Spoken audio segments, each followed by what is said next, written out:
ஆயிஷா ரலியல்லாஹு அன்ஹா உலகத்தின் சொர்க்கத்தை விட்டு கொடுத்தார்.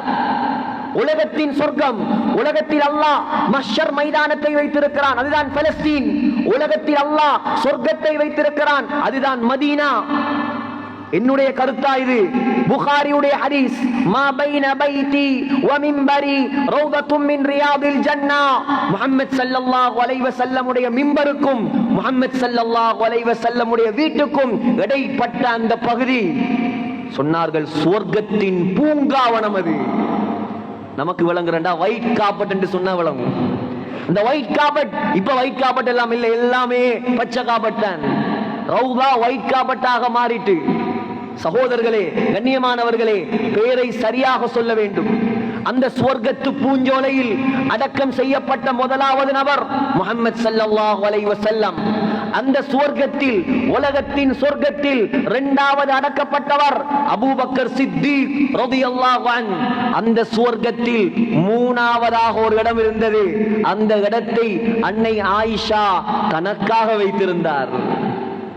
உலகத்தின் தலைவர், உலகத்தின் சிறந்த சஹாபி, இவர்களுக்கு பக்கத்தில் சுவர்க்கத்தில் இடம். சாதாரண இடமா? சாதாரண இடமா? அமீருல் முஃமினீன் உமர் இப்னு கத்தாப் ரலியல்லாஹு அன்ஹு சுபஹ் தொழுகையில் கத்தியால் குத்தப்பட்டு சக்கராத்தில் இருந்து கொண்டு மகன் அப்துல்லாவை கூப்பிட்டு சொன்னார், அப்துல்லா, அப்துல்லா, ஆயிஷா நாயகியிடம் செல் மகனே, ஆயிஷாவிடம் செல் மகனே, அங்கே போய் நீ கேளு, ஆயிஷா தனக்காக வைத்திருக்கும் இடத்தை உமர் கேட்கிறார் என்று சொல். ஜனாதிபதி என்று சொல்லிவிடாதே. ஃபஇன்னி லஸ்துல் யௌம அமீரன் லில் முஃமினீன். நான் இப்ப அமீருல் முஃமினீன் அல்ல, நான் ஜனாதிபதி அல்ல, நான் கலீஃபா அல்ல, நான் இப்பொழுது சக்கராத்தில் இருக்கும் ஒரு சாதாரண மனிதன். ஜனாதிபதி என்று சொல்லாமல் உமர் கேட்கிறான் என்று சொல். ஆயிஷா அனுமதி தந்தால் அடக்குங்கள் அங்கே. ஆயிஷா தரவில்லை என்றால் என்னை பகீஉல் கர்கத், ஜன்னத்துல் பகீல அடக்கி விடுங்கள். சுப்ஹானல்லாஹ். கொடுப்பானா யாராவது? கொடுப்பான சகோதரர்களே யாராவது? ஆயிஷா ரலியல்லாஹு அன்ஹா வானத்துக்கு கீழ் பூமிக்கு மேல் இதப்போல ஒரு இடம் இல்லை, ஆனால் என்னை விட இந்த இடத்துக்கு உமர் தகுதிதான், நான் விட்டு தந்து விட்டேன், தாராளமாக அடக்குங்கள் என்றார் அன்னை ஆயிஷா.